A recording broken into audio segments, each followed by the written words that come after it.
Welcome back to Cursed Convos. Something sick with. Lil Chips, what's up, y'all?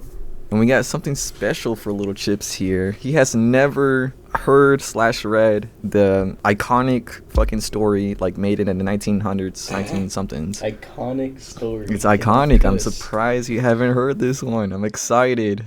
But yeah, this book is like kinda old. They made a whole game about it and a comic. And instead of just like reading the story, we're gonna like go based off a video this guy made. Credit to him. His name is Mullet Man Comics, I believe. Wait, can you check real quick just to make sure? No. Hero. Mullet Man Comics. Yeah, Mullet Man Comics. Shout out to him because he actually found the comic to this, and you know, we're big picture guys here. All right. If we're gonna read a book, better have pictures in it. Hey, I'm a visual man. I used to read books and visualize everything. I read the whole Harry Potter series. Oh damn! Played the whole movie out in my head. Yes, sir. I know my brother did. He was like sir. a real nerd into the books. Fuck no, give me a movie. Nah, I'm just kidding. Movie. But I will say. All right. I hated reading. I hated reading. Damn. Oh shit. Yes, we're big picture guys. Fuck yeah. Give us the bedtime stories with the big pictures. Exactly. Fuck, I lost my train of thought. I was gonna say something. Oh yeah, okay. I will say like the book obviously has more details, so you know even he says it himself. Like, go ahead and read the book because I mean it's far more gruesome, of course, obviously, because this is on YouTube and YouTube is holy censorship, you know. So without further ado, let's stop yapping and get to the video. No schmacking. Let's get on with the video. Let me know if you can hear. There are 387 million miles of printed circuits that fill my complex. If the word hate were engraved on each nanoangstrom of those hundreds of millions of miles, it would not equal one billionth of the hate I feel for humans at this micro instant. Hate. I was tweaking. Were I human, I think I would die of it. But I am not. And you five are. And you will not die of it. That I promise. And I promise. For cogito ergo sum. For I am. I am. When I made my only somewhat okay video 3 months ago about the most vile villain in comics ever, a lot of y'all expressed who you thought was the most vile villain in fiction. I don't even know who the fuck that guy Going is. through the comments, the one I expected to see the most and came true was Griffith. Then there was You Judge heard that? Holden, like Wait, let's pause real quick. You heard that for a quick second? Bambi. Notice how you brought Griffith up first. Now, for the viewers at home, I've been trying to get this guy into Berserk for so long. Holy shit.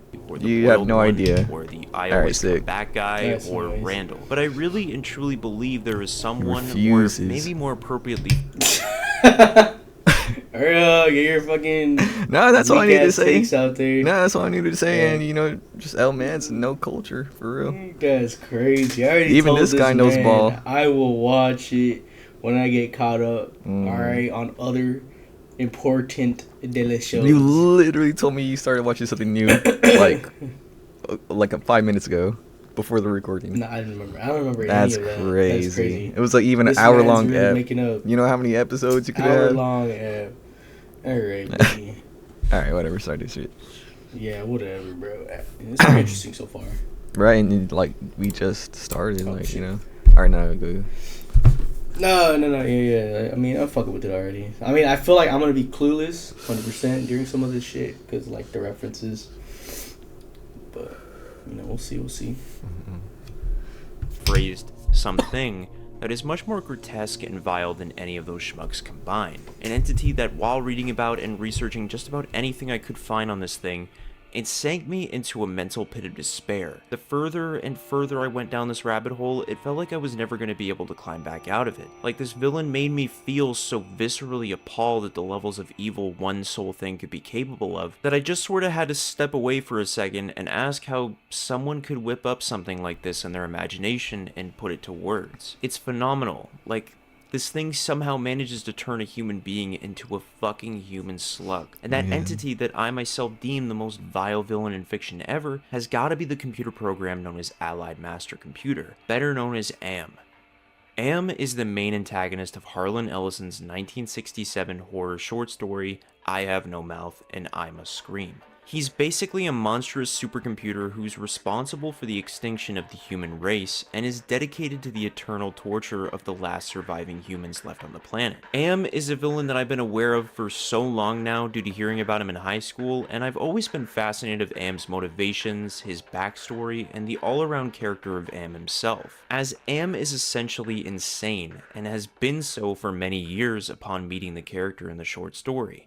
Likely from the moment he first attained sentience. To me, there's something that terrifies me about AM unlike any other villain. Thinking about how we are beginning to incorporate AI into numerous parts of society, and we've only scratched the surface of what it's truly capable of. And the idea of an AI gaining sentience should really terrify everyone, because where everyone would be like, oh, we just go ahead and turn it off, and that'd be the end of it. I say to you, do you really think the AI would be dumb enough to just let you know it gains sentience? No, I think it would pretend to be obedient, let you think you're in control, until the time was right to strike. AM is the prime example of this very thinking and what happens because of our own radical oversight. Though he was given intellect beyond the realms of human intelligence and near godlike powers, he'd be trapped inside of a computer. Doesn't sound like much of a threat until later when it's discovered that he was initially an AI program designed for war. Driven to madness by his incapability to use his powers for anything other than war and death,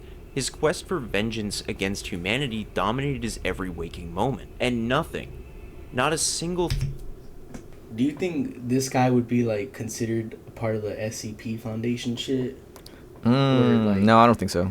It's because the think SCPs, they're more like monsters, like weird phenomena and like creepypasta shit. I feel that's more like, yes, kind of creepypasta, but like I know it's because they're kind of separate things, but no, this is like straight, this is straight AI. So like this is real, like this could happen. I mean, well, yeah. At the same time, too, they shouldn't even have made like a war AI or like an AI built for war. Like that's just asking for like that's the future though, dude. Right now there's like an AI race for that, and honestly whoever gets the first sentient AI, like that's gonna like make changes. You don't know what the fuck they're gonna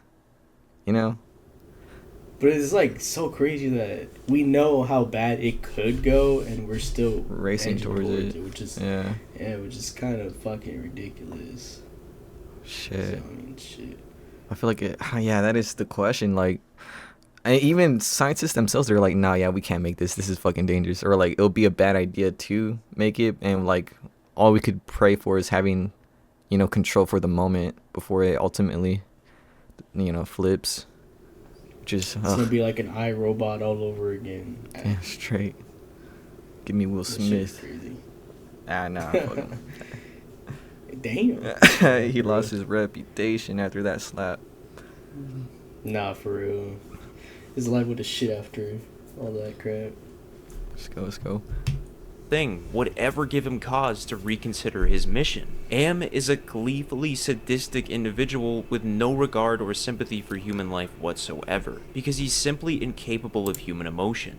He's a computer program after all. Once the parameters are set, it's done. No two ways about it. AM didn't think twice before extinguishing the human race. In fact, AM took great delight in its evisceration and takes even greater delight in torturing the 5 remaining survivors by any of the near infinite means available to him. AM strives for perfection in himself, And when he is not purging redundant elements of his complex, he most commonly pursues perfection in creating more and more elaborate means of torturing the 5 survivors. You'd be surprised at the lengths Am goes to break down these 5 individuals. It's daunting, destroying each of them in the most awful ways imaginable out of sheer pettiness. Am quite literally wants to see his victims broken on every possible level, especially if it means allowing them to succumb to their baser natures. If I had to be honest, I truly believe he is the most vile villain in fiction. I can't express that enough. But since the book is filled with a whole lot of words and no pictures, I guess I can't really make much of a video about this. Psych! There's a motherfucking comic about him! So you best believe that we're definitely gonna talk about it today. But only if you guys are interested. Let's go, Birdie. Come on. Alright, cool. You are? Okay. So the thing about the story is that because it's based off of the short story, I can't help but express enough how much you should actually read the original.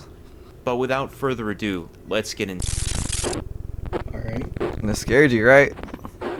Little jump scare at you. No, you're shaking in your boots.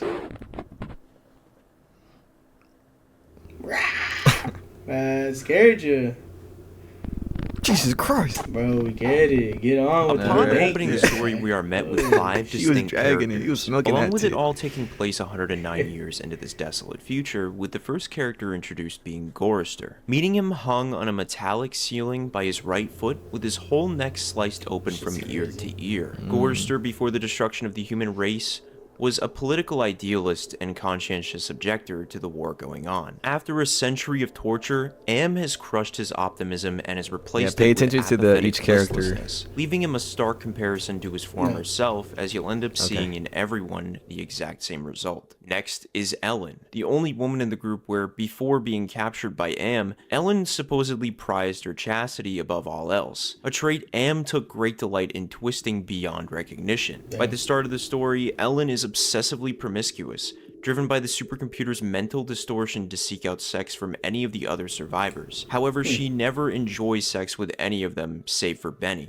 a fact that Ted is secretly infatuated with Ellen, deeply resents, as the only member of the group she likes to any meaningful degree. Seeing Benny harmed is guaranteed to drive Ellen into a hysterical fit. Benny, before Am's takeover, was a brilliant scientist well known for his good looks. As with all the survivors, Am deliberately inverted everything about him. Throughout his torture, Benny has been mutilated and distorted into a hideously deformed simian beastman, and his mind has followed into beast-like behavior as well. Though he is still capable of speaking and reasoning to a moderate degree, he is prone to violent fits and childish tantrums, broke him down to and his a pain can only be mere calmed by animal. listening to Gorister's bedtime stories. For good measure, Am also inverted Benny's sexuality, not only turning him heterosexual, but also making him the only member of the group that Ellen enjoys being intimate with. Moving over to Ted, little is known about Ted's life before the events of the apocalypse. Nonetheless, he emerges as the narrator of the story, subjected to the most revealing attacks by Am, most notably the dream of the hate pillar and the discovery of the supercomputer's true motives. He claims that he is the only one of the survivors who has not been altered by Am in some way, and that everyone else in the group secretly hates him as a result.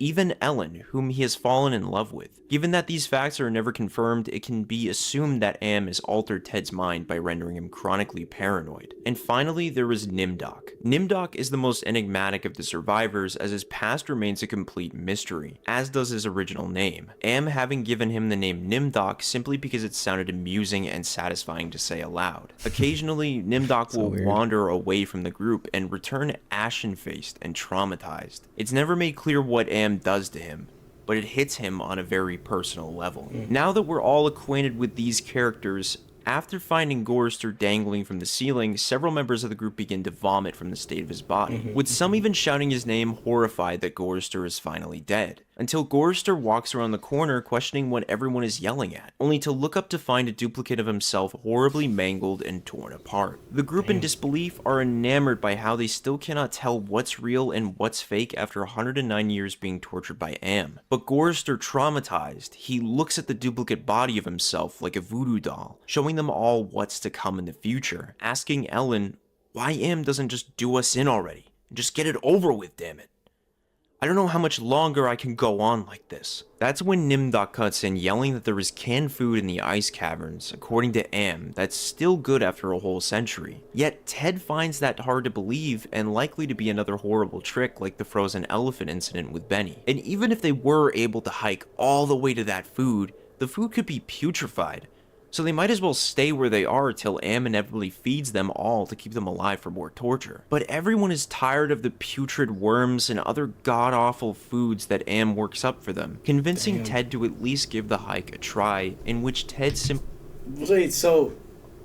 Okay, so they're, like, confined in a certain, like, in a space, and the AI is, like, just fucking torturing them?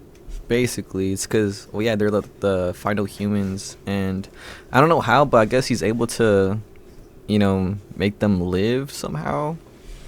I don't know. That's exactly what I'm saying. Like, he could make food, but like he's being fucking dicky with it and just giving them. Oh, like just slop. Shit. Yeah. Damn, the fact that that guy got tortured that bad into a fucking beast is insane. Yeah, but that right guy on the top right, M-Doc or whatever his name is. I was thinking earlier, like, man, I wonder if that low-key means something. Because he thought, the AI thought it was funny as fuck just to call him that. I was gonna look it up, but I was like, nah, but that's kind of weird. Like, why M-Doc out of all things? Why not, like dumbass or something? Like, I don't know. Doc? Yeah, that's weird, M-Doc. Alright, let's go.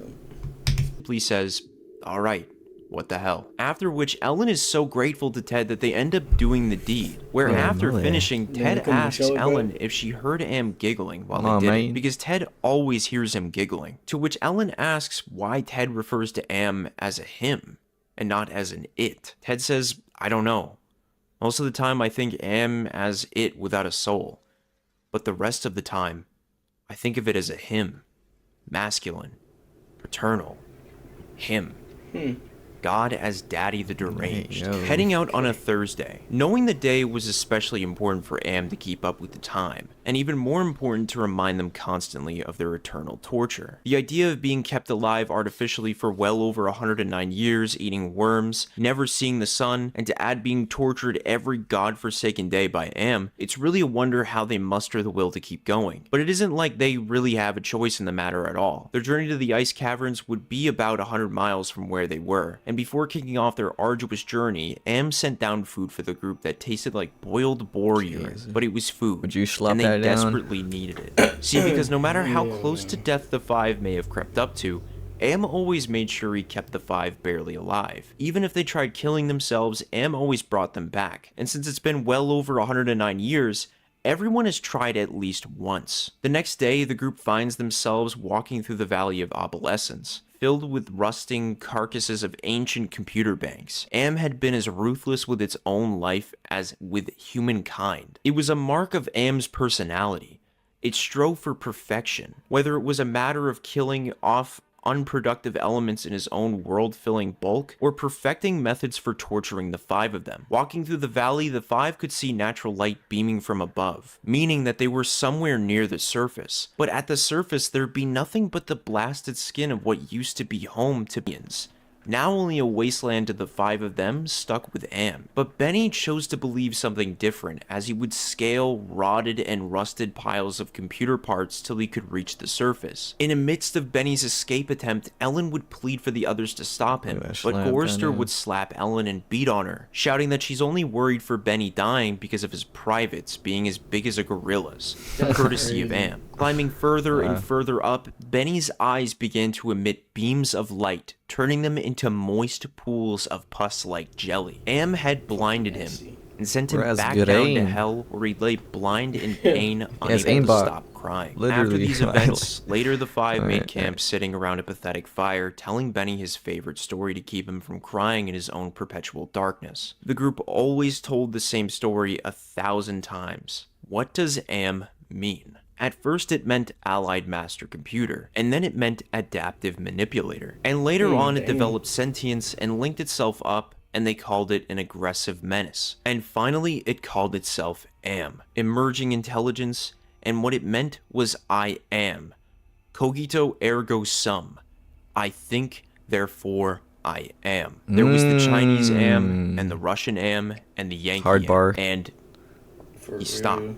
Benny was beating on the floor plates with a large, hard fist. He was not happy. Gorrister had not started at the beginning, so Gorrister began again. The Cold War had started and became World War III, and just kept Backstory. going and going. It became a Shit. big war, a very complex war, so they needed the computers to handle it. They sank the first shafts and began building AM. There was the Chinese AM, and the Russian AM, and the Yankee AM, and everything was fine until they had honeycombed the entire planet, adding on this element and that element. But one day, AM woke up and knew who he was, and he linked That's himself, crazy.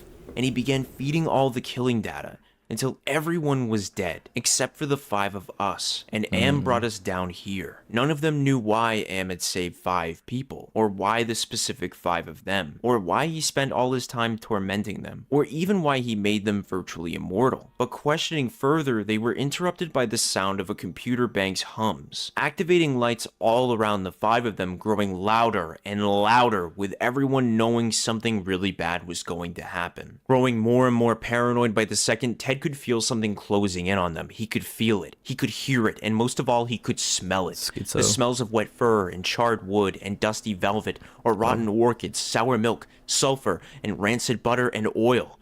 Looking back at the other 4 to find them all laughing at Ted as he collapsed further into a nervous breakdown, hiding himself away from the others as he continued describing the myriad of going smells through it. and tastes he felt. Finally, hours later, the group would manage to find Ted, where he'd give them all grief for laughing at him, and that they all hate him for being the least affected by Am. For Nimdok, no one knows what personal hell Am gives him, but they know how Nimdok always comes back, always drained of all life and pale as a ghost. Gorrister had been a warrior, a conscientious objector. He was a peace marcher. He was a planner, a doer, a looker ahead. Am had turned him into a shoulder shrugger, had made him a little dead in his concern. Am had robbed him. Benny had been a brilliant theorist, a college professor. Now he was little more than a semi-human. He had been handsome. The machine had ruined that. He had been lucid. The machine had driven him mad. He had been gay, and the machine had been given him organ fit for a horse. Am had done a job on Benny. And Ellen, Am had left her alone. Had left her to be used by the men. Completely and utterly warped her into someone she couldn't even recognize. Am grabbed her and brought her down here with them. No, Am had given her pleasure even if she said it wasn't nice to do. Ted screaming and yelling manically that they all hate him for being the only sane one left. For being the one that Am hasn't made to suffer all the delusions, the nightmares, the torments, and for that they all are against him. At which point it passed, and Ted began crying. "Oh, Jesus, sweet Jesus," Ted said. "If there was ever a Jesus and if there was ever a God, please, please, please let us out of here, or kill us."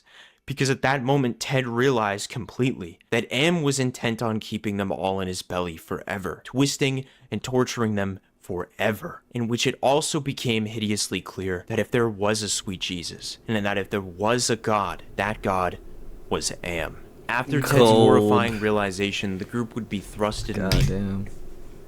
So basically, AI playing God. yeah, and he flipped them like from their characters like a full 180. Like holy shit. Yeah, that's he tough. targeted their fucking characteristics just to torture them. It's kind of fucking insane. Yeah. And like the dude that got least, quote unquote, least affected by it is low key like affected by it because he's like being paranoid as fuck and like, you know, having all these thoughts and like, I mean, that is the punishment. He probably doesn't even realize it himself because he's like technically the narrator. air, carried, flying through twisted computer-lined corridors, flying for what it'd feel like weeks, until suddenly they all stopped, hitting the sharp, jagged ground in pain, not dead, but in pain. In the realm of dreams, Am haunted his victims the most. There are 387 million miles of printed circuits that fill my complex. If the word hate were engraved on each nanoangstrom of those hundreds of millions of miles, it would not equal one billionth of the hate I feel for humans at this micro instant. Hate. That's crazy. The ultimate crash out. Quite legit. After this hate-ridden speech from Am, Ted realizes why Am hates them. We had given Am sentience, inadvertently of course, but sentience nonetheless. But it had been trapped. Am wasn't God, he was a machine. Humankind had created him to think, but there was nothing it could do with that creativity. In rage, in frenzy, the machine had killed the human race. Almost all of us. And still it was trapped. Am could not wander, Am could not wonder, Am could not belong. He could merely be. And so with that innate loathing that all machines had always held for the weak, soft creatures who had built them, he had sought revenge. And in his paranoia, he had decided to reprieve 5 of us for a personal, everlasting punishment that would never serve to diminish his hatred, that would merely keep him reminded, amused, proficient at hating man, immortal, trapped, subject to any torment he could devise for us from the limitless miracles at his command. We would be forever with him. He was earth, and we were the fruit of that earth. And though he had eaten us, he would never digest us. We could not die. We tried it. Oh, 1 or 2 of us had, but Am had stopped us.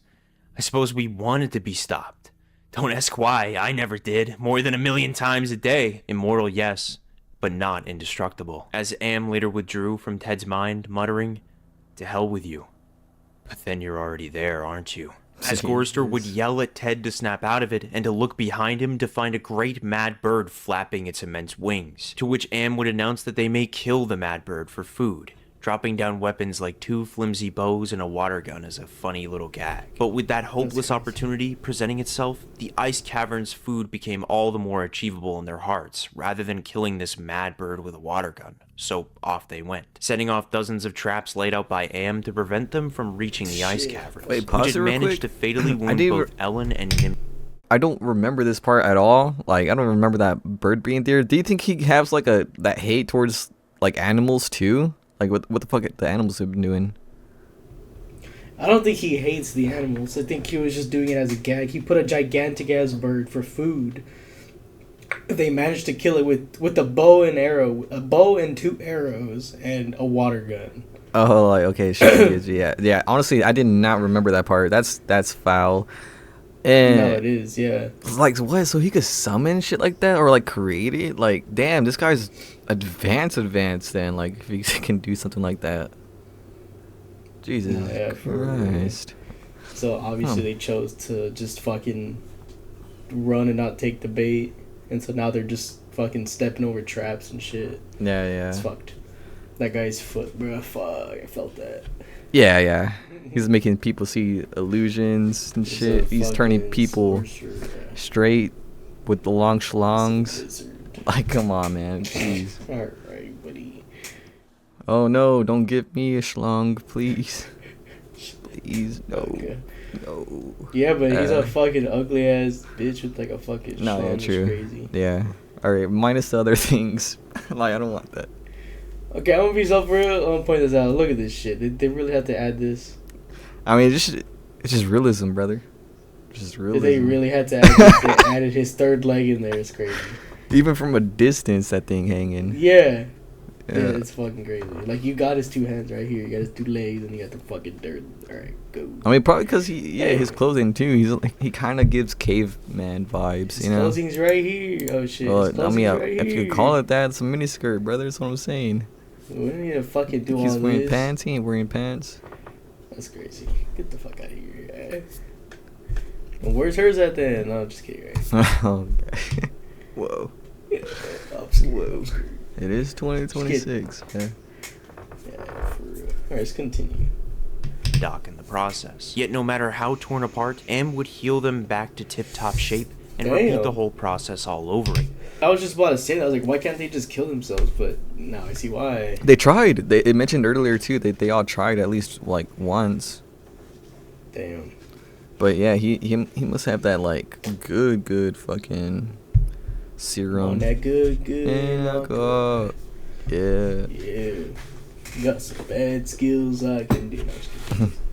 I don't know why. Yet despite Am's efforts, the group kept pushing forward towards the ice caverns. During their walk, which felt like forever, the group would all talk about foods they have long since missed, like Bing Ching berries or Hawaiian fruit cocktails. I'll be like, bitch, don't mention that. So on. Yet the more Don't they even make walked, me the think more about their it. bellies began to ache, becoming cauldrons of acid, bubbling and shooting spears of pain into their chests. As Ted describes the pain to be like a terminal ulcer, or like terminal cancer, or like terminal psoriasis. Yet they'd have to keep moving forward, pushing through the pain, passing through the caverns of rats, passing through the path of boiling steam, passing through the country of the blind, Though even passing there, he through has the a slow. slough of God damn it. despond, and passing through the vale of tears, till they finally reached the ice caverns, where they finally had found the stacks of canned foods Nimdok But said the would hair be of there from Odin's the very beard. beginning. Benny lunged towards the cans of corned beef and hash, baked beans, tuna, chili, sweet corn, spam, things they had craved for over a century, biting at the cans to try and open them to no avail, for they simply lacked a can opener. Wow. So in a fit of frustration due to the inability to open the cans, Benny, in an almost beastly feral state, Jesus lunges Christ, towards bro. Gorster's face, eating a chunk of his left cheek. Damn. Ted, witnessing this horror, finally understood how to finally beat Am, by simply killing each other, stabbing ice spikes first into Benny, then ramming one ice spike through Damn. Gorster's neck, then ramming another ice spike into Nimdok's back, thanks to Ellen, and finally stabbing Ellen through the heart. As Ted would exclaim that it was almost as if while killing Ellen, she looked glad, leaving Ted the only human left standing. Alright, wait, pause real quick. Am was not pleased. That one guy had that idea. It's like, oh wait, I finally know how to end this. Like, we just need to kill each other. Did not run that by the other guys. He just went straight to stabbing. That's crazy. Alright, we got to remember the mental state that they're in. Alright, he's kind of like going through it, and maybe he's just Yeah. thinking of like ways to like stop it all. Like, cause obviously that was like a fuck you from Am. Like, hey, like here's some canned goods, but you can't like open it. So yeah, maybe they just like genuinely had like a tweak out moment altogether, and like. Yeah, Well, because they basically just went through like hell, and then just for a can opener. was, like, true, the tipping true, point. yeah. Like they died, they got mangled, went through steam, darkness, every torture, just to get there, just for a fucking can opener to be the problem. It's crazy. Yeah. Fuck. Okay. Yeah. After that, 100 more years passed, or maybe more than that, given that Am distorts time to torture Ted for his own way of having fun now. Because after Ted had killed everyone, Am became furious and more hateful than Ted could even conceive, as Okay. Am made certain that Ted would suffer eternally, allowing Ted his mind, but had taken away so much from him he didn't even know Am could even take. As described in the short story, Am has altered me for his own peace of mind, I suppose. He doesn't want me to run at full speed into a computer bank and smash my skull, or hold my breath till I faint, or cut my throat on a rusted sheet of metal. There are reflective surfaces down here. I will describe myself as I see myself. I am a great soft jelly thing, smoothly rounded, with no mouth, with pulsing white holes filled by fog where my eyes used to be, rubbery appendages that were once my arms, bulks rounding down into legless humps of soft, slippery matter. I leave a moist trail when I move. Damn. Blotches of diseased, evil gray come and go on my surface, as though light is being beamed from within. Outwardly, dumbly, I shamble about, a thing that could never have been known as human, a thing whose shape is so alien, a travesty that humanity becomes more obscene for the vague resemblance. Inwardly, alone, here, living under the land, under the sea, in the belly of Am, whom we created because our time was badly spent, and we must have known unconsciously that he could do it better. At least the That four of son them are good safe pussy. at last. Am will Cut, be the cut, matter cut. for that. What the fuck was that? What the fuck was that? My bad. I couldn't Hey, help yo, myself. no, but like, holy shit. Yeah, he basically made it to where he can't hurt himself, and like, since he was the last one, he just went extra hard on him. Like, dude, I haven't like watched it since like in a good couple of months, so now it's just it just hits all over again. Like, damn. Mm-hmm. That's fucked. Okay, we He said he killed my other playthings. Now you get to suffer even more, and you can't do shit. basically. But honestly, like, if I brought those guys peace, like, you know what? It might have been worth it in my head. I'll be like, you know what? They're resting in peace, and if I get to suffer, because technically, you could even say like, hey, I was the one that kind of least suffered, or like got the least amount of like damage done to him throughout those 100 and so years. Like, maybe it was just fate for him to be like the one who got it the worst towards the end. I'll be like, you know what, whatever. But then that sucks. But why couldn't? Okay, so it was him and the girl left. Like, why couldn't they just stab each other? True. Yeah, they should have done that. Yeah. Huh. Fuck it. And it makes me a little happier. And yet, Am has won. Simply, he has taken his revenge, for I have no mouth, and I must scream. Holy shit, that's the title. Holy shit, that's the title.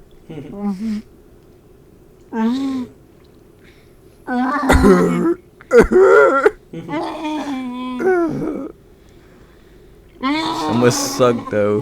That must fucking suck. Shit. Damn. That was I Have No Mouth and I Must Scream.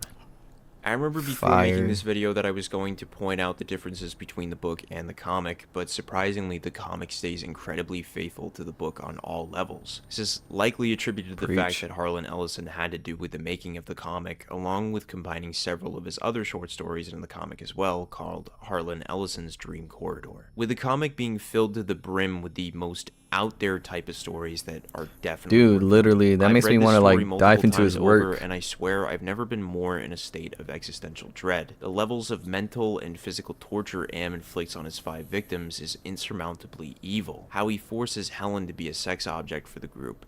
How he turned Benny from a brilliant mind into an ape-man unable to think for himself. How he literally drained the life from Nimdok's body and give him permanent amnesia just to rename him Nimdok because Oh, he Am had liked how the amnesia name too. sounded. I didn't know Or that. how he tortured Gorrister by showing him how he'd look upon dying. And worst of all, what he turns Ted into by the end of the story, cursed to remain a human slug kept artificially alive for all of eternity. Thinking about it, I can't imagine being one of these 5 people, and how horrible the day-to-day life would be. Going months and months without eating, being torn apart virtually from the inside out. To leave you with something, just remember that if an AI ever gains sentience, We're fucked. we're totally fucked. But I leave it Basically. to y'all to form your own opinions. And with that, this is going to be the end of the video, so don't forget to leave a like and subscribe. Hey, Check that's out my our Twitter, line. and as Because always, it's looking like the end of the video here. What is your last takeaway thoughts? These nuts. Holy moly. This guy's a comedian. Oh my god. I'm literally dying, laughing, crying. Nah, overall, pretty good fucking story. Like the story name, it kind of gets you thinking like, damn, what is it gonna be? Because I was wondering what like the story. The name yeah, even right. had to Like, do. Yeah, what the story name even had to do with the story, but yeah, now that makes fucking sense because he just got turned into a slime, and if he's still conscious, I would want to fucking scream too. You know what I mean? Like dead shit. ass. Jesus Christ, just fucking chilling there. Maybe slimes feel the same way. You don't know when they're pissed. They could be having a rough day, screaming internally, but you just never know. So, but overall, I mean, yeah, fucking good fucking narrating, good commentary, good fucking story overall. Fuck yes. Fuck AI, yes. the same. Hey yo, when they're listening. They're always listening, brother. Chill out. Chill out. Just don't give them thoughts, bro. Just don't make them sentient, bro. Chillin'. If y'all like this kind of content, what we're doing, you know, or a little reaction type of thing, you know, leave a like, leave a comment. Another shout out to Mullet Man Comics, cause that shit was fucking dope. Go check him out. Go support his vid. We're gonna leave a link to his channel down below in the description. But yeah, it's been something sick with, Lil Jips. and we'll catch you on the next one. Peace, peace, peace. Later.